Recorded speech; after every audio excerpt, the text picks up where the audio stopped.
You are listening to the Game Like Training podcast, where we talk about golf practice, golf learning, golf psychology, PGA Tour, college golf, golf equipment, and basically all things golf. On this show, we try to bring on top quality coaches, world-renowned academics in the science world that can help us improve our golf coaching or our golf skills. Hey, I'm your host, Matthew Cook. I'm your co-host, Eric Zeigel. Thanks for joining us. Fun conversation today. Yeah. Big show. Driver versus Driver 2. Yeah, season 2. Not going to lie, when they came out with the first season, I didn't know what to expect.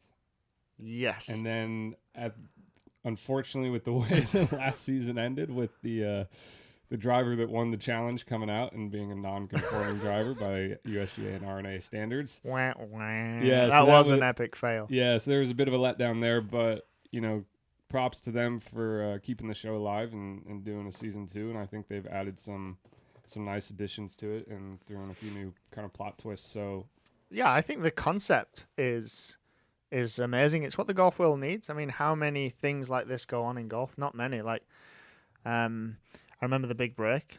yeah, Is that still going? Is that still a thing? And then that's there was. actually a great question. I don't even know. if it is. And the fact that we're in golf and we don't know, there's an issue for the golf world. Yeah.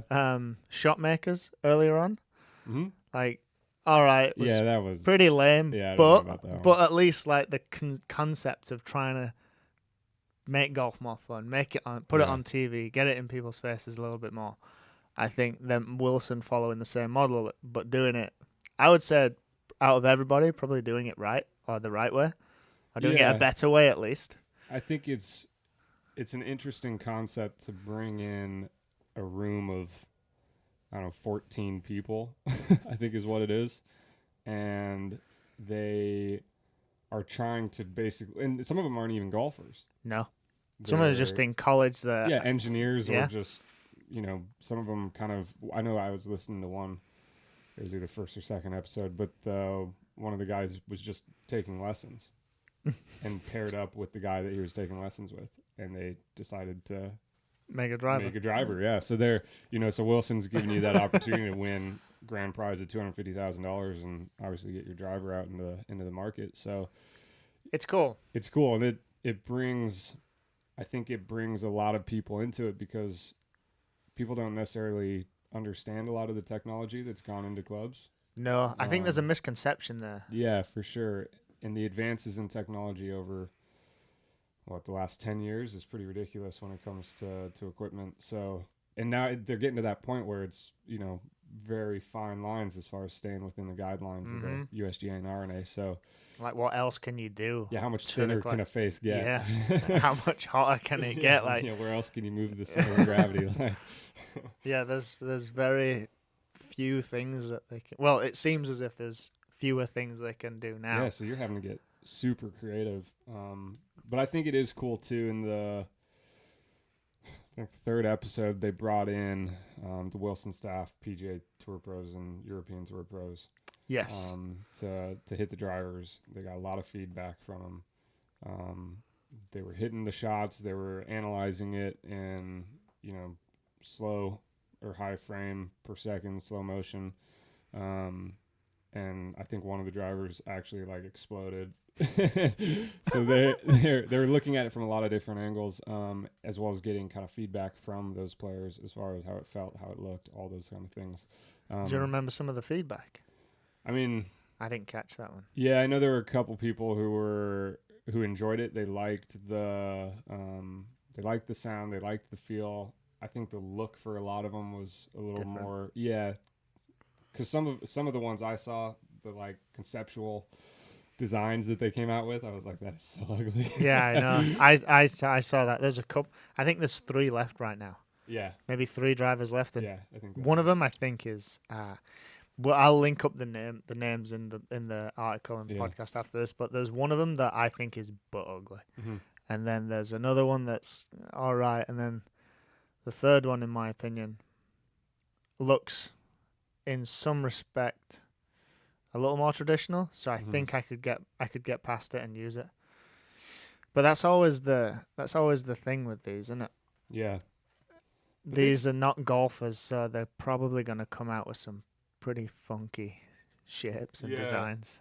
But they did, they also brought in kind of these social media golf influencers. So Cart Barn guys, they brought in Golf Spy. Yeah, Golf Spy, which is those guys are incredible when it comes to what they test and do with technology. And then so they brought in, I think, 4 or 5 people, kind of the key influencers that they thought from social media standpoint. And you look at those on social media, they're following all of them combined. Yeah, I mean, it's smart on their behalf, Wilson. Yeah. People are going to want to see what these 4 people have to say. They know that the drivers were going to get in these guys' hand anyway. Yeah. They may as well have brought them on the show. Yeah, exactly. Tim Clark, is a businessman first. Yeah. And then it's golf, and it's a smart move. Yeah. And then they also did some testing with one of those robots, and did a lot of testing with that too. So they've just kind of wrapped up a lot of their testing. Yeah. First round of testing, we'll say. Yeah, and that's what worries me. In a sense, where they've done the testing is what, because this is becoming a topic for us now.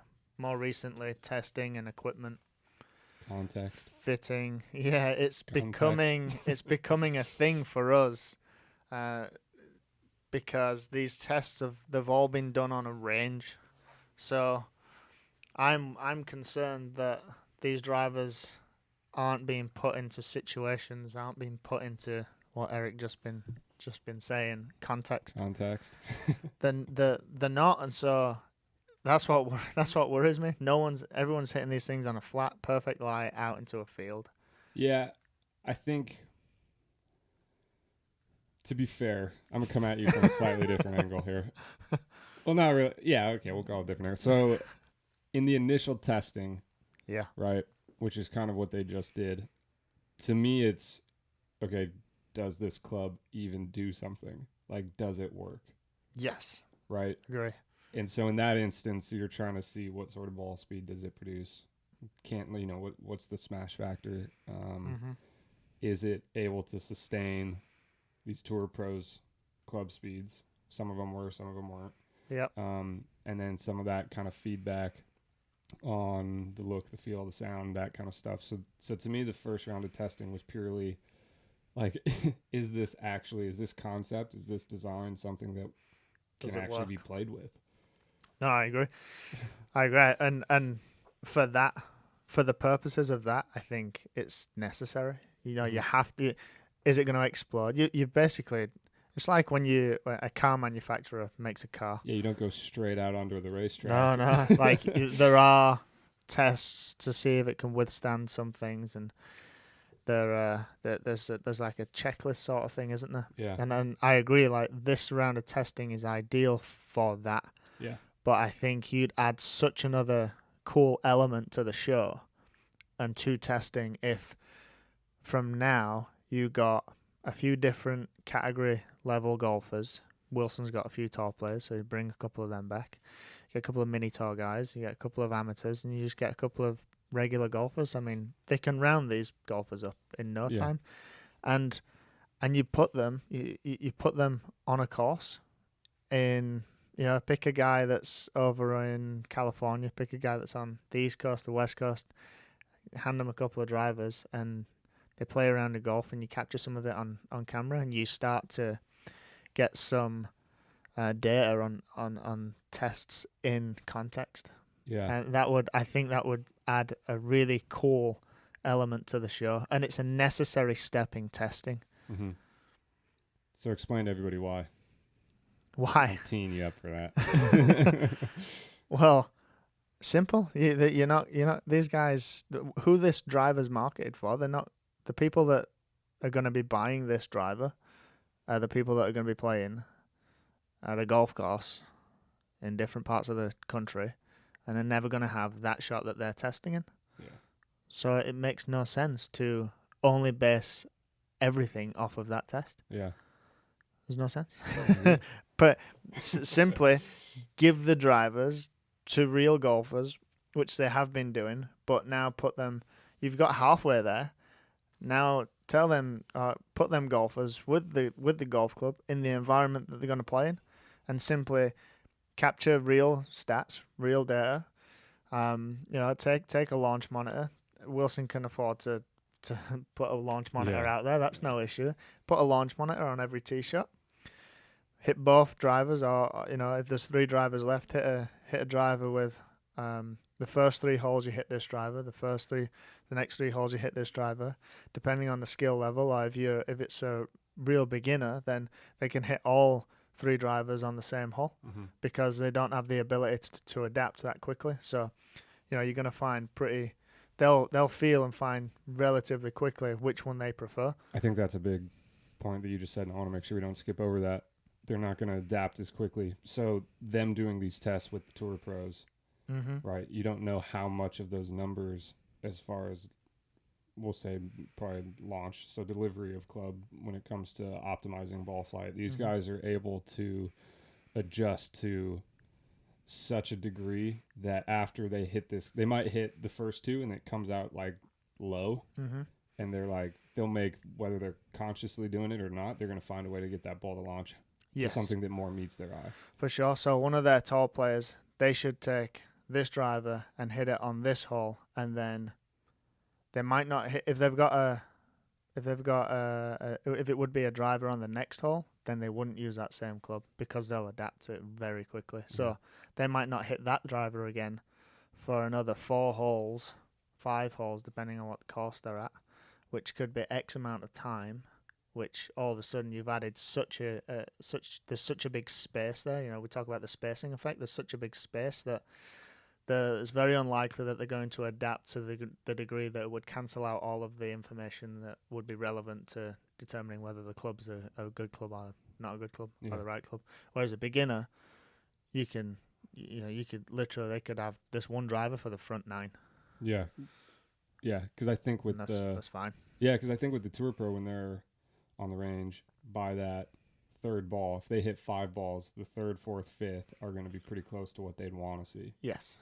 If they're out on the golf course, you might not see that till the 6th, 7th hole because of how much. So you get like you said, you get a truer or more accurate representation of how this driver actually performs for this player, because they don't have that instant ability to just pull in another ball and make an adjustment to see the shot that they want. Yeah, exactly. So I think that's with the right structure. Yeah, with like setting the structure up, how cool would that be? Yeah, to see golfers on the course, like that would be a really cool episode that I'd like to see, and it'd be simple to set up. Find the course. You're going to use this driver for this hole, this driver, and just lay the structure out, and it's simple. The golfer gets on the tee and they go, oh, hole 1, I use this driver. And then it's simple. The launch monitor is tracking all the data that you want. Yeah, they're just hitting a tee shot. They're just hitting a tee shot, and then you ask them a question after, depending on how you want to rate it, like what we did with the guys over at Ping. The feedback that we asked from the golfer. Oh shoot, I can't remember the name of what that feedback style. Sorry, qualitative. Whoops. Quantitative. I got you. That's right, Eric. Quantitative from the launch monitor, and you ask them the question, you get some quantitative data back, and I think you can't get closer to testing the driver properly or the right way by doing that. And I think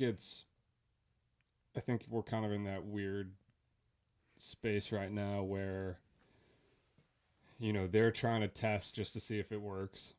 We're more approaching it from the perspective of performance for the individual. So I think there's always going to be, there are going to be people that agree with us, and there's going to be people that don't agree with us. Yeah. Because we're looking at it from a performance perspective. Always. For the player, right? For the person. Performance and learning, yeah. Yeah, and they're looking at it from a technology, does this club advance the golf ball forward type of perspective. But no, I think you're right. Golf course to me would make the most sense, especially with these tour pros. You don't want them, you don't know how this might be a little harsh way to say it, but how tainted that data might actually be, how skewed it might actually be, just purely because of that individual's ability to adjust and adapt to that club around the needs of that club. Yeah. So that could be a scary thing to realize. So yeah, Wilson, if you want us on the show next year, I mean, it's fine. We'll be there be for happy you. to be a judge. Be happy to be on there helping you set I just tests wish up. they had taken a long drive guy and put him out there. See if he could explode all the drivers. Cool. All right. Well, this was fun.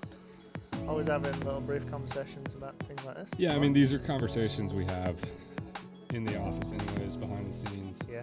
We might as well throw it on video and kind of share, or let people into our world a little bit. This is what we talk about. Yeah. All we're doing is trying to put on camera the things that go on in our office, man. So Yeah, you're welcome. All right. Thanks for joining us. We'll see you next time.